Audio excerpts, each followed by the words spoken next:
Hello there, wake up, it's Means Morning News. Just after 11 a.m. on the East Coast, I'm the newsman Sam Sachs. It's the Friday show. And you know what that means. That's right, time for me to eat 4 slices of pizza and get a tummy ache. Let's get that party started.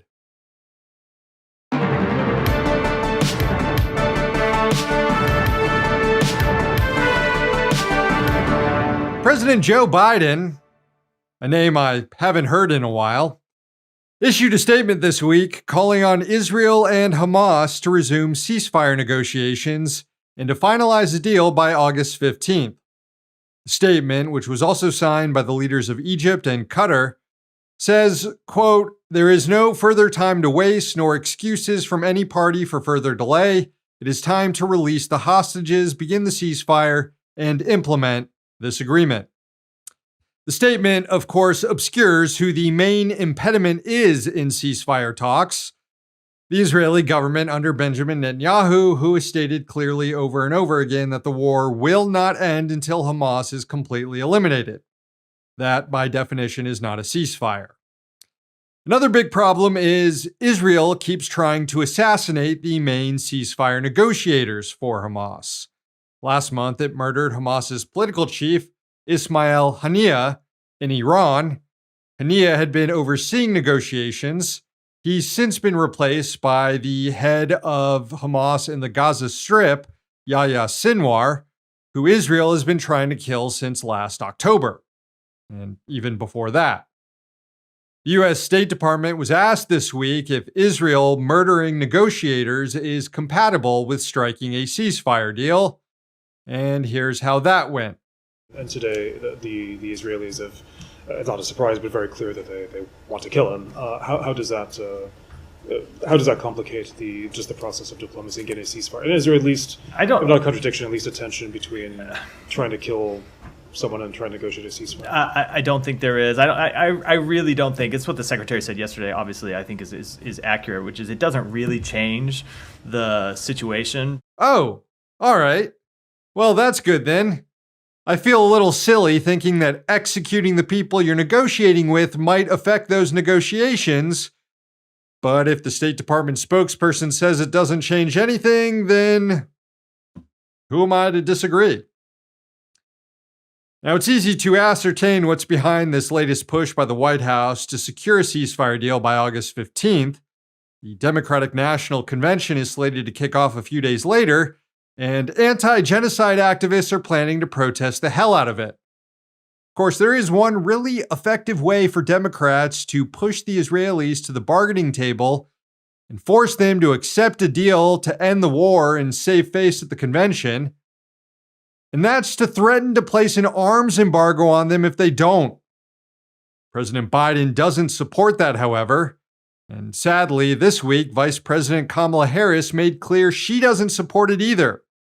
After meeting with members of the uncommitted delegates movement, Harris said she's open to taking a meeting with them to discuss an arms embargo. But shortly after, Harris shouted down anti-genocide protesters at a rally in Michigan. And then the next day, the vice president's national security advisor, Phil Gordon, tweeted about Harris, quote, "She will always ensure Israel is able to defend itself against Iran and Iran-backed terrorist groups. She does not support an arms embargo on Israel." Well, there goes that. Tweet added, quote, "Harris will continue to work to protect civilians in Gaza and to uphold international humanitarian law." The problem with that statement is that to the extent that international humanitarian law exists, it requires that a weapons embargo be placed on Israel. The Anti-Genocide Convention requires nations to not aid and abet a genocide by providing weapons to the aggressor.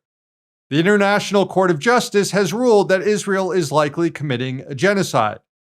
The same court determined that Israel is violating international law with its continued land confiscation and settlement building, which requires other nations to pull support from Israel for those activities. Even U.S. law requires weapons shipments to be cut off to countries engaged in human rights abuses.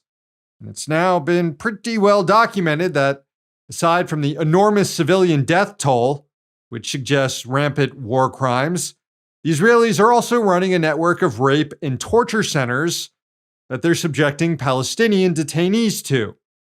Video of one of those rape incidents was released just this week. So you can't both say that you are going to uphold international humanitarian law and that you oppose an arms embargo on Israel. I mean, I suppose you can say that, but it just means you shouldn't be taken seriously and you should continue to be relentlessly protested until you come out with a position that actually makes some fucking sense. God.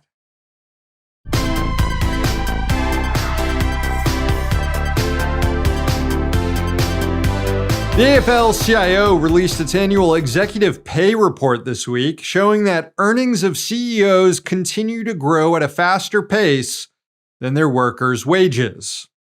In 2023, the average S&P 500 CEO made $17.7 million. That's 268 times higher than the median employee's pay. And that's a 6% increase in executive compensation over the previous year. The largest pay gap documented in the report is at the company New Skin Enterprises, where CEO Ryan Napierski makes $10,377 times more than the median worker at the company. The report detailed how robust corporate profits are fueling these executive paydays, and those robust corporate profits are due to price gouging, or what the financial press might misdiagnose as inflation. The union found that among S&P 500 companies, their raw material costs actually declined by 3% in 2023. So does that mean the companies then reduced their prices for consumers by 3%? Hell no. They actually increased them by 3% on average, producing a massive profit windfall. The report noted how Charter Communications CEO Christopher Winfrey has the highest CEO pay in 2023, $89.1 million, a 470% increase that came off the backs of customers who were hit with rate hikes in November 2022 and again just this year. The 2017 Trump tax cuts for the rich also helped fuel this widening gap between CEOs and workers. This is from the report. Quote, economists estimate that 51% of the income gains from the corporate tax cuts went to firm owners. 10% went to the top 5 highest paid senior executives, 38% went to the top 10%, and 0% of the wage gains went to the bottom 90% of workers. If elected, Trump wants to implement more of these tax cuts for the rich, which probably explains why every CEO in Silicon Valley has since lined up to endorse him. It's not mystifying what's happening here. Yes, many CEOs are racists and social reactionaries, but at the end of the day, this is all about capital accumulation. They're hoarders, and they can't get enough of it.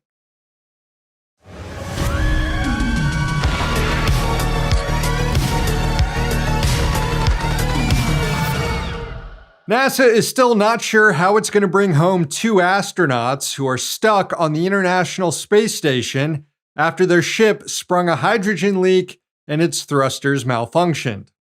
The Boeing Starliner remains docked to the ISS, and after a series of tests, NASA officials still can't guarantee that the craft is safe to return astronauts Butch Wilmore and Sonny Williams back to Earth.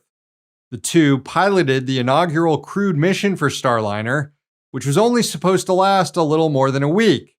But due to the problems with the ship, Wilmore and Williams have been in space for more than 60 days now, and they could be up there until next year. During a press briefing this week, NASA officials said that they're considering a plan to return the astronauts home aboard a different vessel, a SpaceX rocket that is scheduled to lift off toward the ISS next month. Instead of 4 astronauts aborted as originally planned, there would only be 2, along with 2 extra spacesuits for Wilmore and Williams to hitch a ride back when it departs the space station next February. Starliner aside, Boeing continues to drop the ball when it comes to its contributions to U.S. space exploration. A new NASA Inspector General report released this week knocked the company for delays and cost overruns related to its space launch system, which comprises the heavy rockets that will be used to carry astronauts back to the moon for the Artemis missions. The delivery of the rocket was originally scheduled for 2021. It's since been pushed back to 2027. And the costs have also spiraled out of control. Initially estimated to be $962 million, the project now has a price tag of $2.8 billion and rising.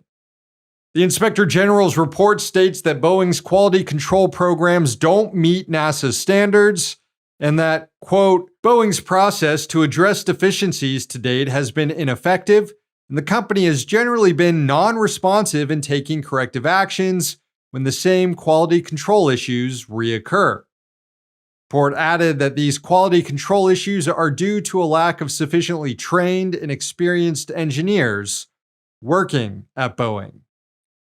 Boeing's problems at NASA couldn't come at a worse time for the company, which is also facing numerous investigations over the airworthiness of its planes back on Earth and its corporate culture that has suppressed whistleblower complaints in order to maximize profits. You know, if a contractor was hired to put a new roof on your house and they did a really shitty job, you probably wouldn't hire them again.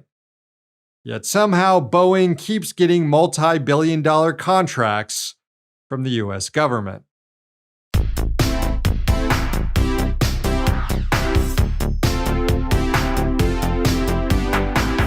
It's Friday, time to talk about some rich dicks.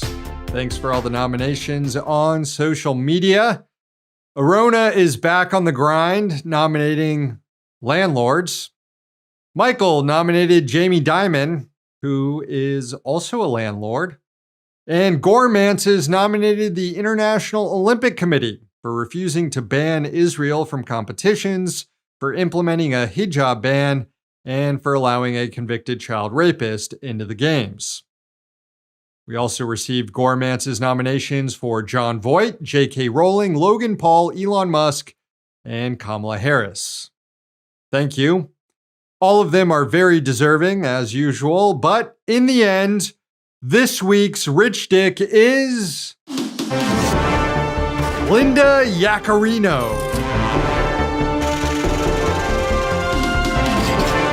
Okay, fine, it really should be Elon Musk, but we make Musk the rich dick so often that I wanted to mix it up this week and go with his head henchwoman at Twitter, Yaccarino, who must be getting paid ungodly amounts of money to totally debase herself on Musk's behalf. This week, Yaccarino released a video on Twitter announcing that the company is suing a group of advertisers for not giving Twitter money to run ads. In the video, she's wearing necklaces that read, Mama Free Speech, which is an interesting choice since she runs a website that you're not allowed to say the word cis on. Anyway, let it rip, Linda. These organizations targeted our company and you, our users. The evidence and facts are on our side. They conspired to boycott X, which threatens our ability to thrive in the future. That puts your global town square, the one place that you can express yourself freely and openly, at long-term risk.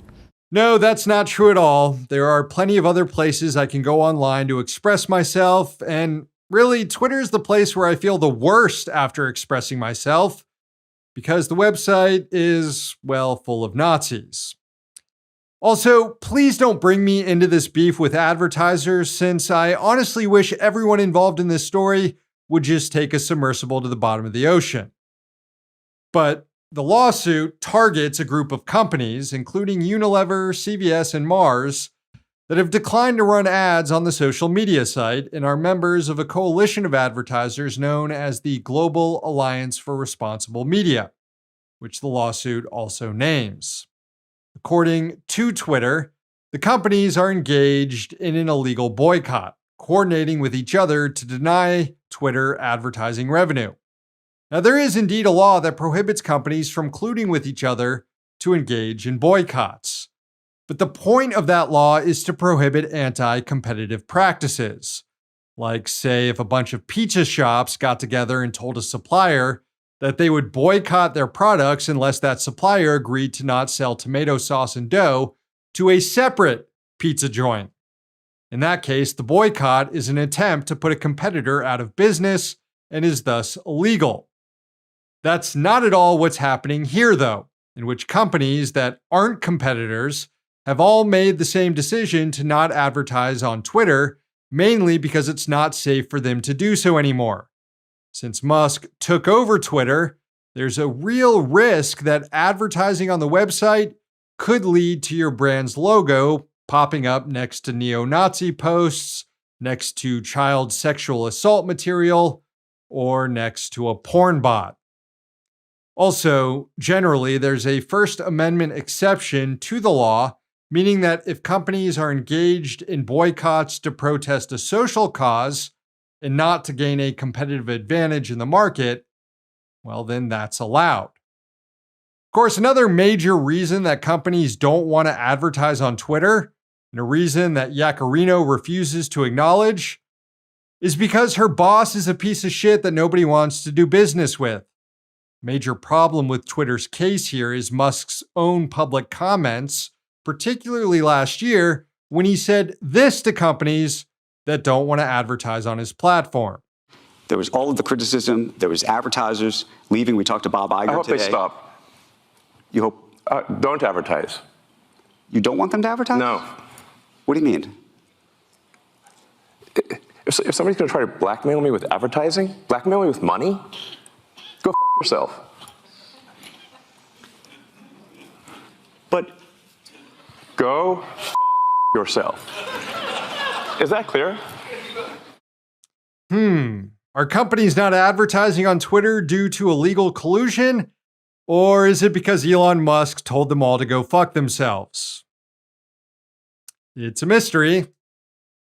Also, I'm not a business expert or anything, but I don't think that suing companies that don't advertise with you is the best way to lure advertisers to you. But what do I know? I will give Yaccarino and Musk some credit here, though, because whether they realize it or not, and I'm guessing they don't, this lawsuit represents a significant challenge to the idea of corporate personhood, that companies have access to the Bill of Rights and are protected in the same way that people are.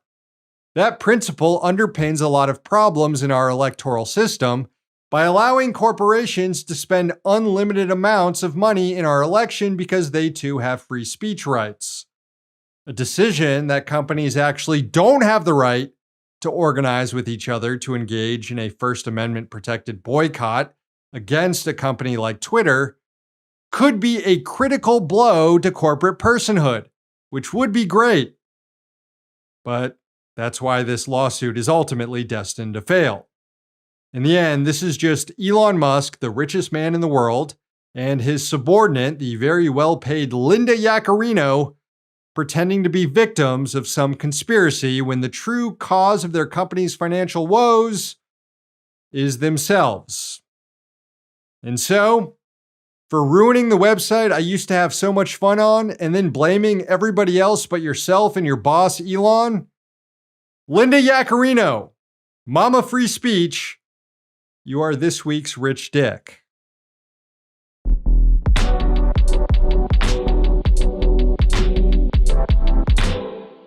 All right, friends, the show ends today with a sunrise from Arizona. It was sent in by Jesse from, quote, somewhere on the sun-blasted desert hellscape. Sounds nice. Enjoy.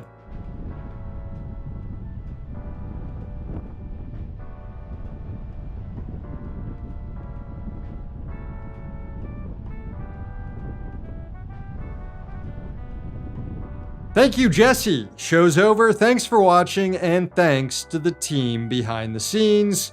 Please sign up for Means TV if you haven't yet, and subscribe to our YouTube and podcast channels. One day capitalism will fall.